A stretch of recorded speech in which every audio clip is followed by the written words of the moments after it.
क्या तुम इमेजिन कर सकते हो कि शादी को 15 साल हो चुके हैं और एक झटके में शादी टूट जाए? ऐसा हुआ था 2015 में सायरा बानो के साथ। सायरा बानो एक मुस्लिम महिला थी और उनके पति के द्वारा उनको डाइवोर्स तलाक दे दिया गया था। तो उन्होंने हार नहीं मानी और वो सुप्रीम कोर्ट गई। सुप्रीम कोर्ट में इसी की बदौलत 2017 में एक लैंडमार्क जजमेंट आता है। तो इसमें हुआ क्या था, हम उसको डिटेल में समझेंगे, लेकिन उससे पहले जानेंगे कि जो मुस्लिम पर्सनल लॉज होते हैं उनमें तलाक क्या होता है। तो जब हम तलाक की बात करते हैं तो मुस्लिम्स में होता क्या है कि जो फीमेल है वो भी तलाक दे सकती है, जो मेल है वो भी तलाक दे सकता है, और दोनों के म्यूचुअल कंसेंट पे भी तलाक हो सकता है। लेकिन जब मेल तलाक देता है तो 3 तरीके से दे सकता है। इनको बोलते हैं तलाक ए एहसान, तलाक ए हसन और तलाक ए बिद्दत। तो अब हुआ क्या, जब सायरा बानो पर डाइवोर्स दिया गया उनके पति के द्वारा 2015 में, तो तलाक ए बिद्दत का यूज किया गया। मतलब 3 बार तलाक तलाक तलाक एक ही समय में बोला गया और वहीं से तलाक उन दोनों का हो गया।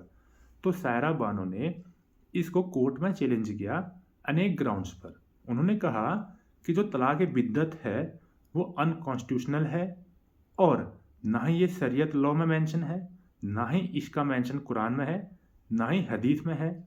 और ये राइट टू इक्वालिटी आर्टिकल 14 के तहत, right against discrimination article number 15 के तहत, और right to livelihood article number 21 के तहत इन तीनों को क्या करता है, वॉयलेट करता है।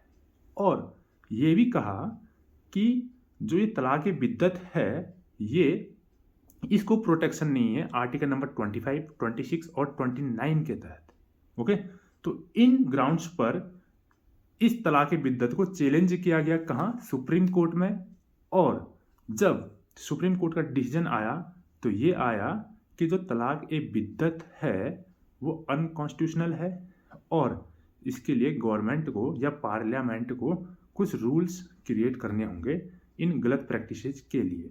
और इसी के तहत 2019 में मुस्लिम वुमेन्स के एम्पावरमेंट के लिए एक एक्ट लाया गया। उस एक्ट में क्या किया गया कि तलाक बिद्दत को अनकॉन्स्टिट्यूशनल या क्राइम घोषित किया गया, और अगर कोई इसका यूज करेगा तलाक तलाक तलाक का, तो वहाँ से क्या होगा कि उस व्यक्ति को 3 साल की सज़ा मिल सकती है। इतनी चीज़ें हुई थी इस केस में। ओके।